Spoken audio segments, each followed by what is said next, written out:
네, 하나님께서 오늘 우리에게 주시는 말씀입니다. 네, 오늘의 말씀은 사도행전 1장 8절입니다. 함께 하나님 말씀을 받들어 읽겠습니다. 오직 성령이 너에게 임하시면 너희가 권능을 받고 예루살렘과 온 유대와 사마리아와 땅끝까지 이르러 내 증인이 되리라 하시니라. 아멘. 한 번 더 읽을까요? 오직 성령이 너에게 임하시면 너희가 권능을 받고 예루살렘과 온 유대와 사마리아와 땅끝까지 이르러 내 증인이 되리라 하시니라. 아멘. 우리가 지난 주일 이 마지막 때를 사는 사람들에게 있어서 정말 가치를 알아야 된다. 무슨 가치를 알아야 되느냐? 인생에서 가장 가치 있는 것이 무엇인가 알아야 된다고 했는데, 그것은 바로 우리를 부르신 하나님의 부르심이 얼마나 가치 있는가를 알아야 된다, 이런 말씀을 나눈 적이 있습니다. 부르셨을 때는 괜히 부르지 않죠. 무언가 사명을 맡기기 위해서 부르신 것입니다. 네, 부르신 목적은 분명 맡길 사명이 있기 때문에 부르신 것이죠. 오늘 이 말씀은 사명과 관한 이야기입니다. 사명, 미션이라고 하죠. 미션. 이 사명, 맡겨진 임무입니다. 사람이 여러분 어느 때 가장 비참하다고 여러분 생각하십니까? 인생이 정말 비참할 때, 여러분 어느 때였어요? 좀 돈이 없어서 가난뱅이처럼 살 때였습니까? 누군가 좀 나를 외면할 때였습니까? 사실 인생에서 가장 비참한 순간은 사명이 주어지지 않았을 때입니다. 부르심과 사명이 없을 때예요. 그처럼 비참한 것이 없습니다. 사실 내가 인생 가운데 이 사명이 없다고 하는 것은 살 이유도 별로 없는 그런 모습 아니겠습니까? 제가 딱 한 달 일 없이 놀았던 적이 있어요. 교육전사를 2텀 하고 한 텀, 교육전사 처음 한 텀을 하고 이제 마무리 짓고 사임을 했는데, 그때 한 일주일 노니까요 정말 좋더라고요. 한 주는 쉬니까 엄청 좋은 거예요. 와 정말 편하다, 좋다 막 이랬거든요. 근데 2주차 지나니까요 왠지 좀 마음이 좀 이상해지기 시작해요. 그러다가 제가 한 달을 쉬었거든요. 한 달. 3주차부터는요 정말 죽을 맛이더라고요. 빨리 뭔가 일을 해야 될 텐데 아무 일도 없으니까 너무 힘든 거예요. 일이 없는 게 이렇게 힘들구나. 그때 제가 처음 알았습니다.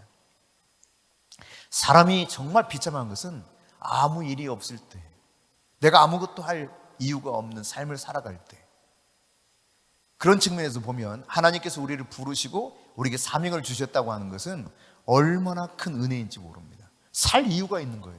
살아가야 될 이유는 그 사명 때문에 그렇습니다. 그렇다면 오늘 예수를 믿는 우리에게, 우리를 부르시고 그분이 우리에게 주신 사명, 그리스도인에게 주어진 사명은 무엇인가? 오늘 1장 8절을 중심으로 해서 살펴보기를 원하는데, 여러분 그리스도인에게 주어진 사명, 자 1장 8절 말씀 한번 다시 보십시다. 같이 읽습니다. 오직 성령이 너에게 임하시면 너희가 권능을 받고 예루살렘과 온 유대와 사마리아와 땅끝까지 이르러 내 증인이 되리라 하시니라. 그러니까 성도, 신자가 되었다, 믿는 사람이 되었다라고 했을 때 1차적인 사명이 무엇이냐면 바로 증인이에요. 증인. 예수 그리스도의 부활을 증언하는 삶, 예수님의 십자가의 도와 부활의 그 능력을 증언하는 삶, 이것이 모든 그리스도인에게 주어진 가장 중요한 사명입니다. 오직이라고 했어요. 오직 성령이 너에게 임하시면, 그러니까 앞에 부분 어떤지 모르겠지만 오직 이거 중요하다는 거예요. 오직 너희들은 권능을 받게 될 것이다, 이렇게 말씀하고 있어요. 반드시 너희들은 권능을 받게 될 것이다. 그리고 너희들은 오직 뭘 해야 된다는 거예요? 이렇게 되리라 그랬습니다. 증인이 되리라. 증인. 성령이 너에게 임하시면 권능을 받아요. 권능을 받을 수 있는 조건이 있다면 그것은 내가 성령을 받는 것입니다. 성령을 받아야 내가 할 수 있는 힘이 아닌 하늘의 능력이 내게 임하는 것입니다. 믿습니까? 내 힘이 아니고 그분의 능력이에요. 그분의 능력. 이 어마어마한 능력을 성령이 내게 임하면 내게 주어지는 거예요. 권능이 주어지는 거죠. 이 엄청난 권능이 주어지게 될 때에 비로소 진정한 그리스도인의 증인된 삶을 살 수 있다는 것입니다. 증인이 되리라 그랬어요. 증인이 되리라. 여러분, 증인이라고 하는 것은 법정 용어죠. 잘 아시는 바처럼. 근데 이 증인은 내가 무언가를 직접 본 것을 본대로 말하는 것이 바로 증인의 삶입니다. 그러니까 증거해야 되는 사명이 바로 이런 거예요. 내가 본대로 그대로 사실대로 말하는 겁니다. 만일에 위증을 하면 어떻게 돼요? 문제가 생기죠. 위증을 했을 때 심하면 죽을 수도 있습니다. 그러나 이 증인된 삶은 한편 내가 진실을 말해도 굉장히 위험해질 수 있어요. 이 진실이 밝혀졌을 때 그 당사자들이 당할 위험 때문에 미리 협박하고 살해할 수도 있습니다. 이것이 우리 현실 세계 속에서도 나타나고 있지 않습니까? 지금도 위증의 문제로 또다시 사람들이 불려가기도 하고 있죠. 그러니까 증인은 위증을 해서도 안 되고 실상을 말하는데 내가 보고 들은 그대로를 말하는데 이것으로 인해서 자칫하면 내가 여러 가지 어려움을 당할 뿐만 아니라 극단적으로는 죽임을 당할 수도 있다. 위증을 해도 그렇고 제대로 증거해도 그렇고. 그때 이 권능을 받아야 그래서 이 증인된 삶을 살 수 있는 거예요. 이 권능이 없이는 절대로 증인의 삶을 살 수가 없습니다. 이 죽음이라고 하는 게 얼마나 두려워요. 인간이 궁극적으로 제일 두려워하는 게 뭡니까? 죽음이잖아요. 죽음. 이 죽음을 두려워하지 않고 기꺼이 예수 그리스도의 부활의 증인된 삶을 살 수 있으려면 권능이 하늘로부터 임해야 됩니다. 그러려면 성령을 내가 받아야 된다는 이야기입니다. 여러분, 여기 증인이라고 하는 말투스라고 하는 이 단어는 영어 단어 마르터의 단어죠. 순교자라는 의미입니다. 순교자. 그러니까 증인된 삶은 순교를 각오하는 삶입니다.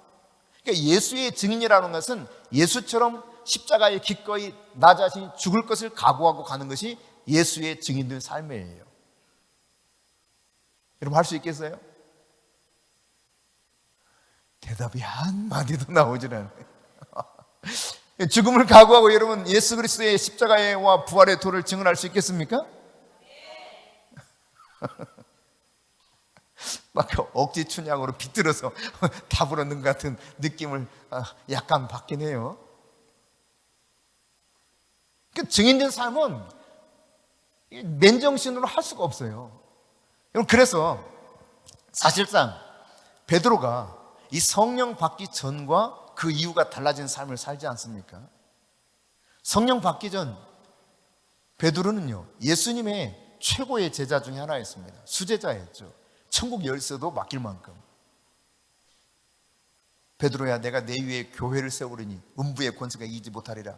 내가 너에게 이 천국 열쇠를 주느니 네가 여기서 땅에서 닫으면 하늘에서 닫힐 것이고 땅에서 열면 하늘에서 열릴 것이다. 내가 너의 위에, 내 위에 교회를, 내 교회, my church, 내 교회를 세우리니 음부의 권세가 이기지 못하리라. 이렇게 어마어마한 축복을 베드로에게 주신 바가 있습니다. 부활을 목격했어요. 그런데 여러분 어떻게 했습니까? 여전히 베드로는 증인된 삶을 제대로 살 수 없었습니다. 갈릴리로 물고기 잡으러 가고 포기합니다. 증인된 삶 자체를. 예수님 다시 갈릴리로 가서 이 베드로를 부르시죠. 요한의 아들 시몬아, 네가 나를 사랑하느냐? 네가 이 사람들보다 나를 더 사랑하느냐? 아가파오 하느냐? 사람들이 어떻게 사랑하든 그것과 관계없이 너는 진실로 내가 너를 사랑한 것처럼, 하나님이 너를 사랑한 것처럼 동일한 사랑으로 나를 사랑하겠느냐? 대답을 못해요. 주님께서 아시나이다. 그 정도밖에 대답할 수 없었습니다. 세 차례 그런 질문을 받은 다음에 계속 어린 양을, 내 어린 양을 네가 먹이라 치라, 그렇게 맡기지 않습니까? 그런데 정말 증인된 삶을 담대하게 살 수 있었던 것은 베드로가 성령을 체험한 이후였습니다. 베드로는 앞서 예수님이 십자가 감당하실 때 예수님을 나는 도무지 모른다 그랬습니다. 그것도 한 번 그런 것이 아니라 한 번은 실수라고 생각할 수 있죠. 두 번도 모른다 그랬어요. 그리고 세 번째도 모른다고 합니다. 세 번째 모른다고 할 때는 심지어 자기 자신이 정말 절대 모르는 사람처럼 완전히 부인하면서 모른다고 딱 잡아댑니다. 그때 닭이 울지 않습니까? 그리고 그 닭 울음소리와 동시에 예수님과 눈이 마주쳤어요. 그게 베드로입니다. 그런데 여러분, 성령을 체험한 다음 베드로는 어떻게 됩니까?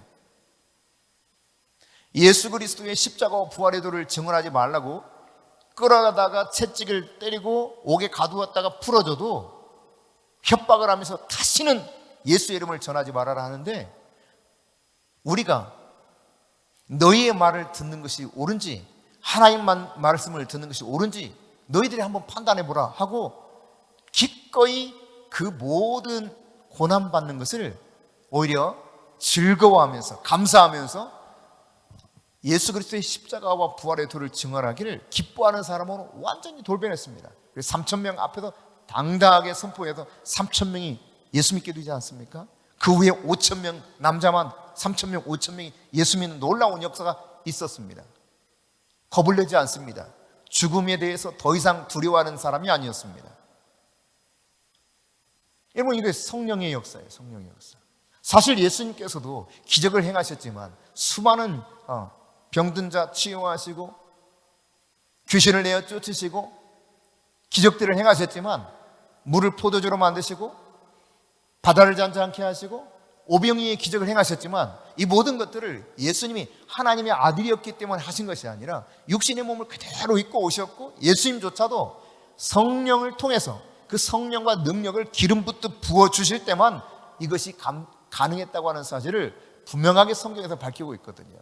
그래서 예수님께서 요한복음 14장 12절에서는 너희가 내가 한 것을 할 뿐만 아니라 나보다 더 큰 일을 하리니 내가 아버지께로 갑니라, 이런 말씀을 하셨던 겁니다.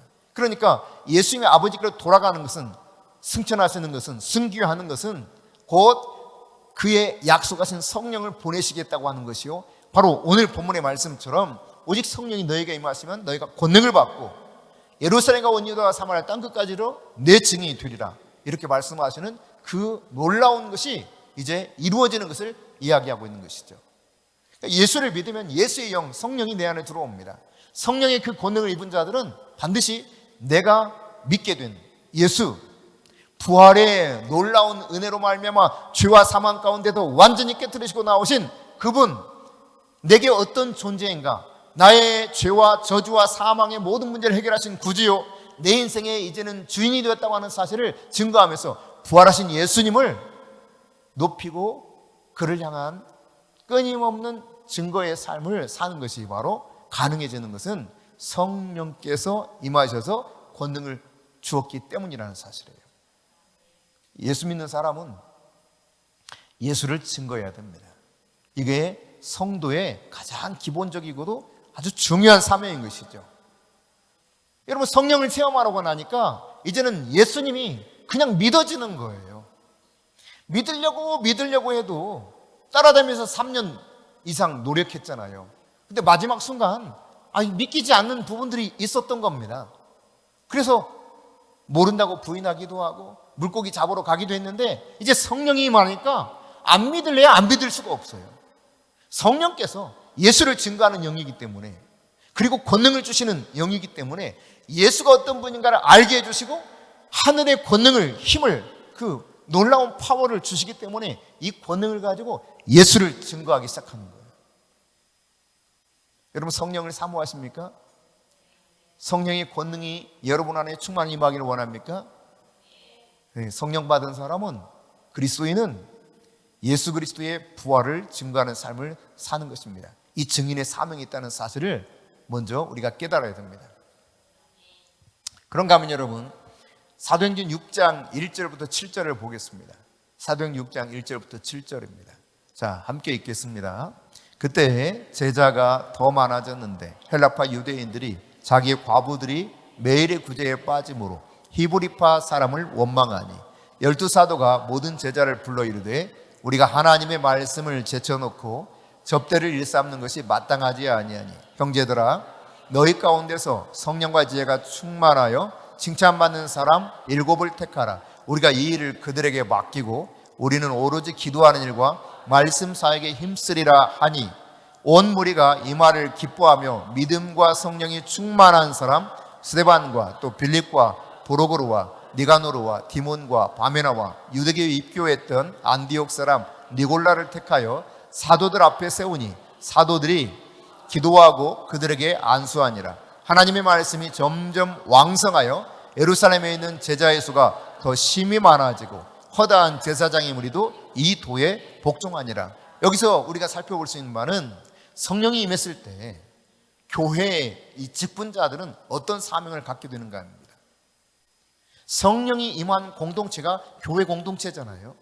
성령 받은 사람들이 함께 거룩한 이 공동체를 이루어서 세상 사람들과 구별된 삶을 살아가는 것이 교회 공동체인데, 그 공동체 안에 들어온 직분을 맡은 자의 사명이 있다는 이야기입니다. 사도들이 있고 보니까 또 다른 일꾼들을 이야기하고 있어요. 사역자들. 두 종류의 직분자들을 여기서는 언급하고 있습니다. 물론 이제 구체적으로 나중에 디도서나 혹은 디모데에게 편지한 내용들을 보았을 때 장로도 나오고 목사도 나오고 이런 언급들이 있습니다만, 이 사도행전에서 보면 두 가지 직분이 나와요. 사도와 일꾼, 사역자. 이 두 가지 직분이 나오는데, 사도는 어떤 직무를 맡았다는 것입니까? 사도의 사명이 무엇이라는 것입니까? 기도와 말씀 사역이라는 거예요. 기도하는 일에 전무하고 말씀으로 사역하는 일, 말씀으로 봉사하는 그 일을 감당하는 것이 사도다, 사도. 그러니까 교회의 사도적 직분을 맡은 자들은 바로 이런 것을 하는 것이라는 거예요. 그런가 하면 앞서 읽었던 것처럼 이제 헬라파 그리스도인들이 문제의식을 느끼는 겁니다. 왜 우리는 지금 이렇게 차별을 받지? 이런 걸 느끼는 거예요. 예루살렘 교회의 구성원이 대체로 히브리파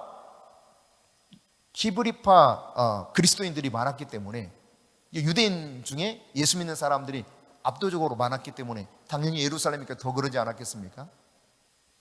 그러다 보니까 이제 사람들은 점점점 늘어나고 구제를 하는데 이 과부들이 왜 우리는 안 주지? 이렇게 소외감을 느끼는 사람들이 생겼다는 거예요. 그게 바로 헬라파 그리스도인들입니다. 헬라파 그리스도인 과부들이에요. 그래서 불평이 나오기 시작한 것이죠. 근데 일을 다 하려고 하니까 다 낱낱이 문제들을 뭔가 해보려 하니까 도무지 정신없어서 사도들이 정작 해야 될 기도하는 일과 말씀 사역을 할 수가 없게 된 것입니다. 그래서 사도들은 이런 결정을 내리죠. 우리가 새로운 일꾼들을 선출하자. 근데 여러분, 이 일꾼들을 선출할 때 무엇을 위한 일꾼들을 선출합니까?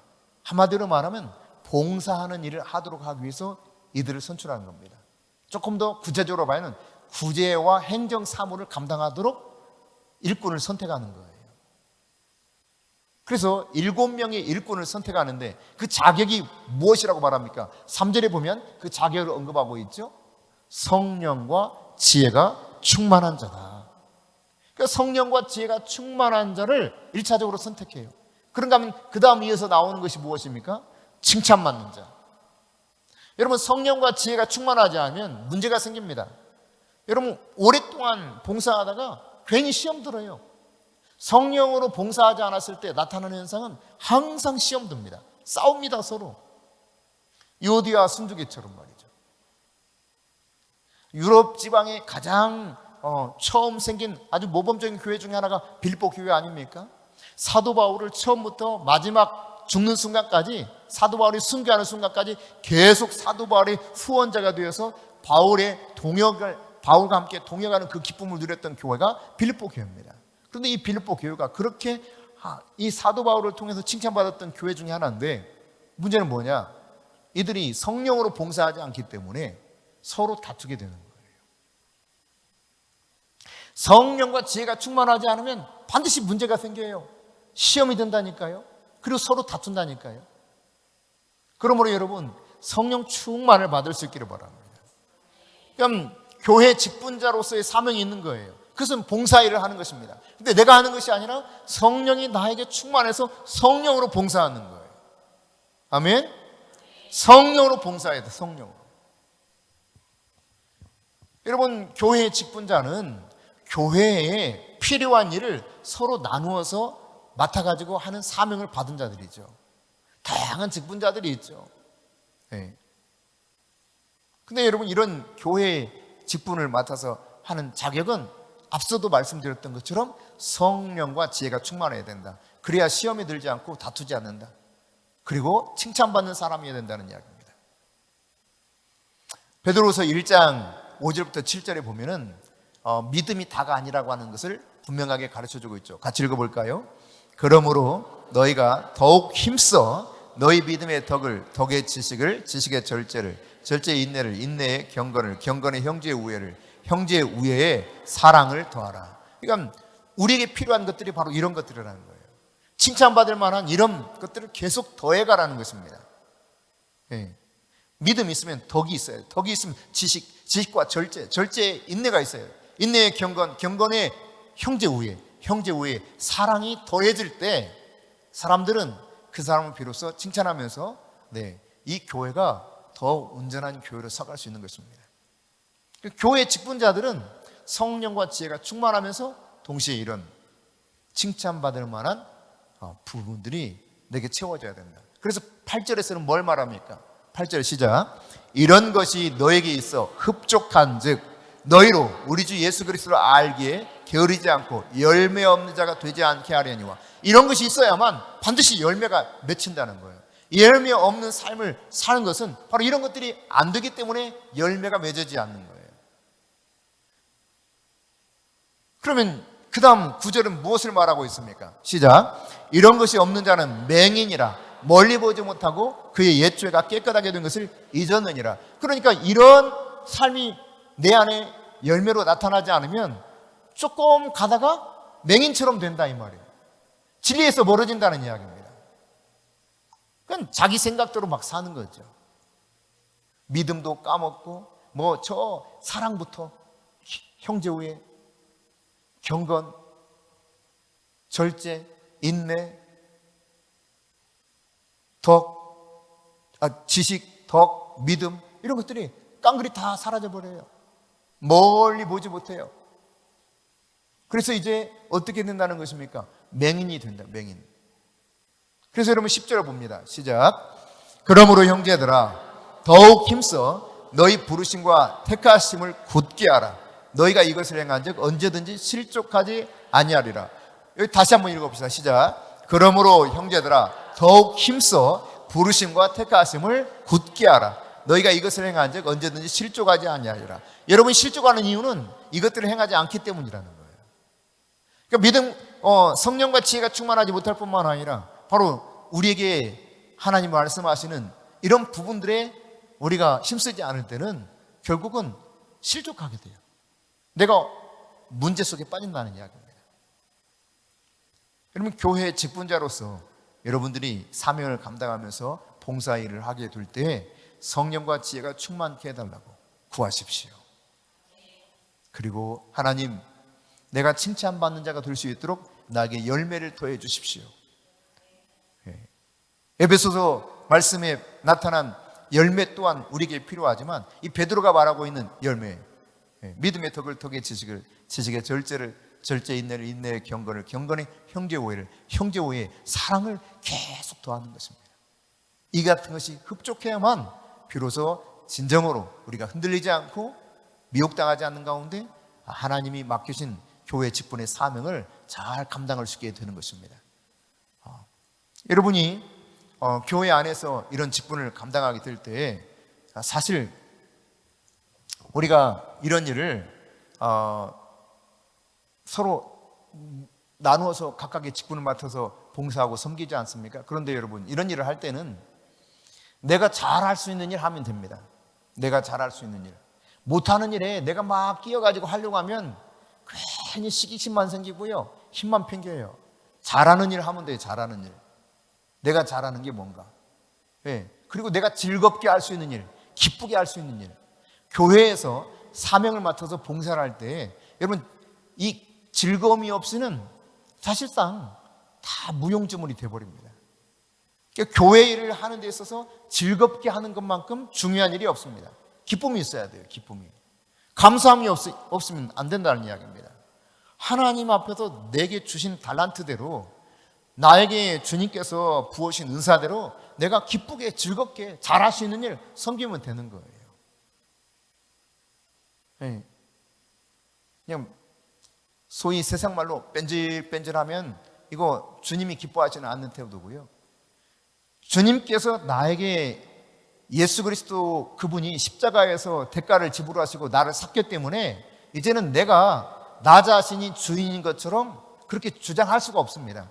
왜냐하면 그분이 값을 지불하고 사셨기 때문에 우리는 그분의 것이 된 거예요. 따라서 그분이 요구하시는 삶을 살아야 됩니다. 교회로 부르셔서 우리로 하여금 봉사일을 하게 하려고 우리 부르신 거예요. 에베소서에서도 말씀하고 있지 않습니까? 사도와 선지자와 복음 전파자와 목사와 교사를 세우신 이유는 성도들로 하여금 온전하게 구비해가지고 저들을 온전하게 해서 마침내 뭘 하게 하려고 한다는 것입니까? 봉사의 일을 하게 하려 합니다. 이런 봉사의 일을 하는 교회 직분을 맡은 사명이 있다는 사실을 깨달아야 돼요. 그러면 여러분이 놀고 먹는 게 성도가 아니라 주님의 은혜로 구원받아서 내가 이제 그 십자가와 부활의 능력 가운데 살아가고 있다면 마땅히 내가 할 수 있는 일로 즐겁게 섬겨야 돼요. 아멘. 기꺼이 여러분이 섬김의 자리에 나갈 수 있기를 바랍니다.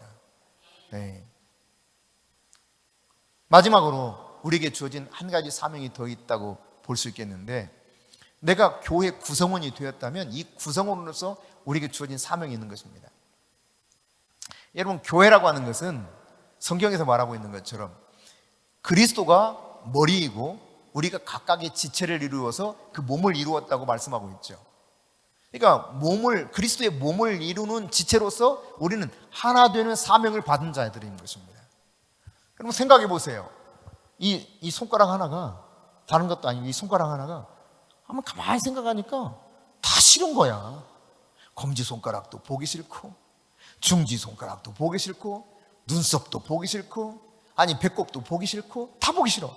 그래서 어떻게 해? 나 보기 싫으니까 따로 살래 하고 이놈이 나 좀 잘라주세요. 억지로 자기가 막 잘라달라고 해요. 잘라서 저 딴 데에 있어 보세요. 이게 그리스도의 몸이 될 수 있어요? 내 몸의 지체가 될 수 있어요? 다시 빨리 접합하지 않는 한 불구가 되는 거예요. 불구가. 그리스도의 몸을 이룬 사명이 있는 것입니다. 머리이신 예수 그리스도에게 나도 각각 지체로서 서로 하나가 되어야 될 사명을 가지고 우리가 부름받았다는 사실이에요.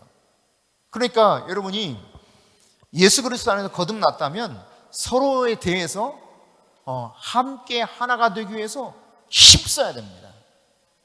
성경은 분명히 말하고 있습니다. 성령이 하나 되게 하신 것을 힘써 지키라. 네. 그것은 마땅한 것입니다. 상상해 보세요, 여러분. 다시 엄지손가락 이야기로 돌아가 봅시다. 엄지손가락이 여지껏 다른 것들 막 미워했어. 검지도 미워하고 중지도 미워하고 약지도 미워하고 얘가 뭐야? 뭐 새끼도 미워하고 다 미워했어. 그래서요, 얘가 어떻게 다쳤어. 다쳤어. 그래서 그동안 이놈이 다 미워했기 때문에 잘 됐다. 이참에 확 너는 떨어져 나가버려. 하면 어떻게 되는 거예요? 그런 혹시 몸의 기능을 하는 우리의 이 신체 부위가 있습니까?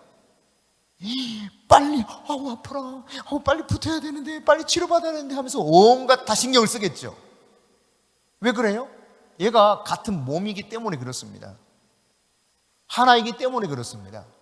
그러니까 결국은 서로 관심을 가지고 돌봐주고 사랑해야 될 존재가 그리스도인으로서 부름받은 구성원이 된 우리라는 이야기입니다. 너는 너고 나는 나고가 아니에요. 우리는 다 그리스도의 머리이신 그리스도를 중심으로 해서 각각의 지체를 이루어서 한 몸을 이룬 구성원들인 것입니다. 그러니까 하나 되는데 힘써야 됩니다. 아멘. 이 사명이 반드시 있는 것입니다. 여러분 사도행전 2장 42절 봅시다. 시작. 그들이 사도의 가르침을 받아 서로 교제하고 떡을 떼며 오로지 기도하기를 힘쓰니라. 여러분 성령 받았던 사람들입니다. 그들이 했던 일이 뭐라는 것입니까? 사도의 가르침을 받아서 기도하기를 힘쓰고 떡을 떼면서 교제하는 것을 아주 매우 힘썼다는 거예요. 모이기를 힘쓰면서 말이죠. 이걸 다른 말로 말하면 서로 하나 되기 위해서 함께 기도하고 서로 하나 되기 위해서 열심히 모이고 서로 하나 되기 위해서 그들은 계속해서 서로를 섬겼다는 이야기입니다. 교제하고 떡을 뗐습니다. 요즘 말로 말하면 여러분 이 함께 예배하는데 열심을 내야 되는 같이, 그리고 함께 모여서 기도하는 것입니다. 뿐만 아니라 소그룹으로 모여서 더 깊이 그리스도의 은혜를 함께 나누는 이 깊은 교제의 삶이 우리에게 반드시 요구된다는 이야기입니다. 그래서 서로를 위로해주고 서로를 위해서 기도해주고 서로를 이끌어주고 서로 관심을 보여주고 사랑해야 될 공동체로서 부름받은 이 사명이 있다는 사실을 여러분이 잊어서는 안 되는 것이죠. 그러니까 이것들을 가장 긴밀하게 이렇게 할 수 있는 좋은 공동체가 바로 대그룹보다 바로 소그룹입니다. 소그룹. 소그룹 안에서 여러분이 이렇게 서로를 깊이 있게 알아가면서 서로에 대한 아픔과 기쁨을 함께 나누는 거예요. 저는 소그룹에 잘 들어가지 못하는 사람은 아직 제대로 이렇게 붙어있지 못한 사람이라고 판단합니다. 그것은 매우 성경적입니다. 소그룹 안에 들어가야 실제로 그 안에서 역동적인 변화가 있는 거예요. 그렇지 않으면 못하면 겉돌아요. 겉돌아. 아는 것 같아도 알지 못해요. 나 자신이 얼마나 하나 되는데 문제가 있는가를 발견할 수도 있어야 돼요. 다른 사람의 문제를 보는 것이 아니라 내 문제를 보면서 내가 어떻게 하면 더 공동체에서 하나 될 수 있을까? 우리 하나 되는데 부름받은 자들이니까.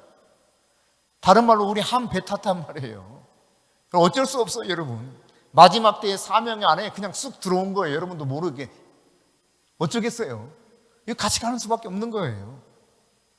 네, 이것을 위해서 함께 기도하고 함께 예배하고 또 같이 소그룹 안에서 서로를 위해서 그렇게 정말 진실한 관심과 사랑을 쏟아 부으면서 하나 되어 가는 것입니다.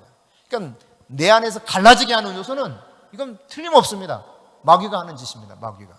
디아볼로스, 둘로 갈라지는 거거든요. 마귀는 자꾸 갈라지게 만들어요.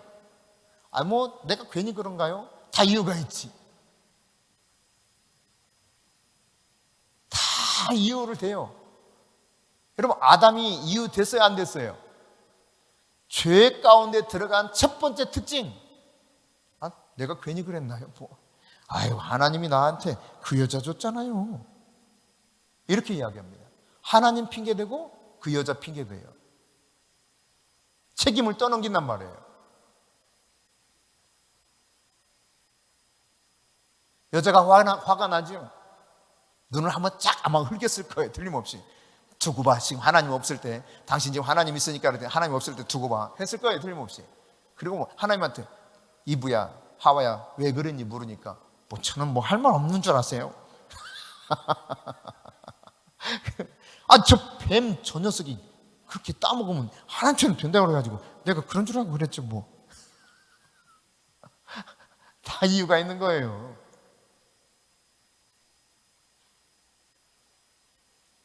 근데 이 마귀는 자꾸 나누게 만들어요. 나누게. 성령은 하나 되게 하십니다. 할렐루야. 그리스도를 머리로 해서 하나 되게 하시는 것이 성령이에요. 성령이 나에게 임하면 증인된 삶을 사는 거예요. 예수 그리스도가 부활하셨다, 이거를 알리시는 겁니다. 이 사명 위해서 우리에게 성령을 주신 거예요. 성령이 내게 임하면 내가 교회의 직분을 맡은 자로서 성실하게 내가 잘할 수 있는 걸로 기쁜 마음으로 섬기는 것입니다. 그게 마땅한 그리스도의 사명인 것입니다. 뺀질뺀질 살지 않아요. 여러분 생각해 보세요. 이 엄지손가락이 뺀질뺀질해 보세요. 정작 엄지가 뭔가를 해야 될 때 안 하면요, 굉장히 불편합니다. 눈이 좌우를 살피면서 뭔가 봐야 되는데 얘가 그냥 좌우로 굴리기를 싫어. 그래서 가만히만 있어. 상상해 보세요. 난 싫어. 이런 거예요. 그러니까 눈은 눈의 사명을 해야 되는 거예요. 예? 다 눈썹도 사명이 있습니다. 방파제 역할을 한다니까요. 방파제 역할. 싹 땀이 흘러내려서 바로 그냥 직통으로 떨어지지 않게 해서 눈이 따갑지 않게 보호해 주잖아요. 또 눈썹이 있어야 좀 예뻐 보여. 눈썹 문신 한 분들 여기 계시죠? 다 뭐 때문에 그래요? 예뻐 보이려고. 눈썹이 있어야 예쁘기 때문에 하나님이 예뻐져라 싹 눈썹 만들어 놓은 거예요. 그리고 그냥 예쁘는 것만 아니라 야, 너 방파제 역할도 좀 해야 돼 만들어 놓습니다. 살짝 올라오게 했잖아요. 여기. 그죠? 땀이 샤 이렇게 흘러내리게 만들어요. 눈썹도 사명이 있어요. 그러니까 눈썹을 다 뽑아버리고 이 문신만 하면 흘러내려서 참 곤란할 때가 많을 겁니다. 그러니까 뽑지 마세요.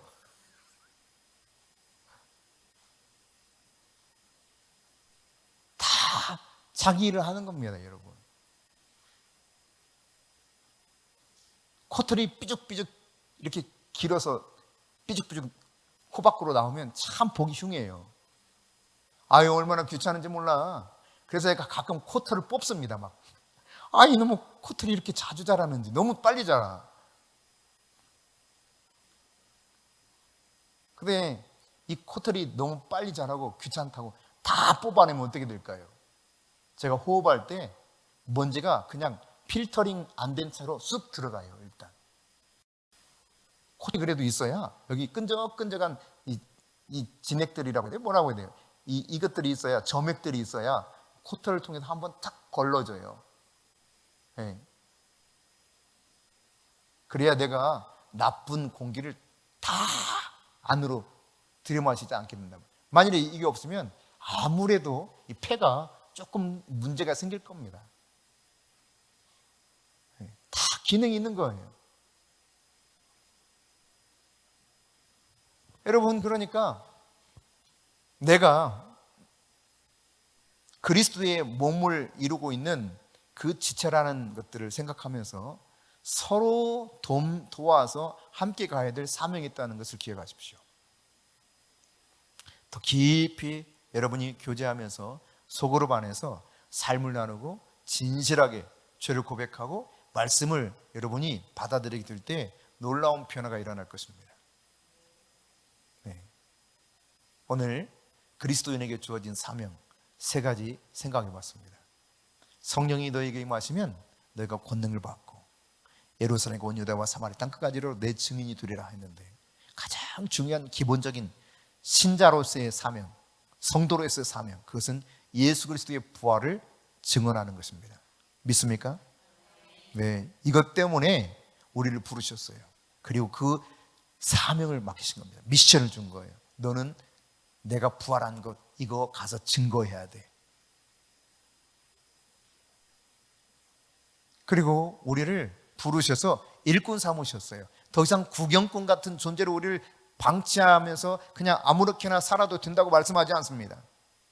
우리를 부르신 것은 하나님이 성령을 통하여서 기름 부어서 오중직임자를 세워가지고 더 잘 구비시켜서 온전한 성도가 되게 만들어 봉사일을 하게 하려고 한다 했습니다. 각각 자기에게 주어진 은사대로 자기가 잘하는 일, 기쁘게 즐겁게 섬기는 이 사명이 있다는 사실을 깨달아야 됩니다. 즐겁게 여러분이 할 수 있는 일 잘 감당할 수 있기를 바랍니다. 그리고 마지막으로 살펴봤던 것처럼 내가 그리스도의 몸으로 한 구성원이 됐기 때문에 나 자신이 소중한 것처럼 다른 사람도, 다른 지체들도 소중한다는 것을 깨닫고 관심을 더 가져야 되고 더 사랑을 쏟아 부어야 되고 더 위해서 기도해 줘야 되고 더 힘써 모여서 함께 서로 세워가는 그런 공동체적 사명을 받은 것이 바로 성도다라고 하는 사실을 기억하실 수 있기를 바랍니다.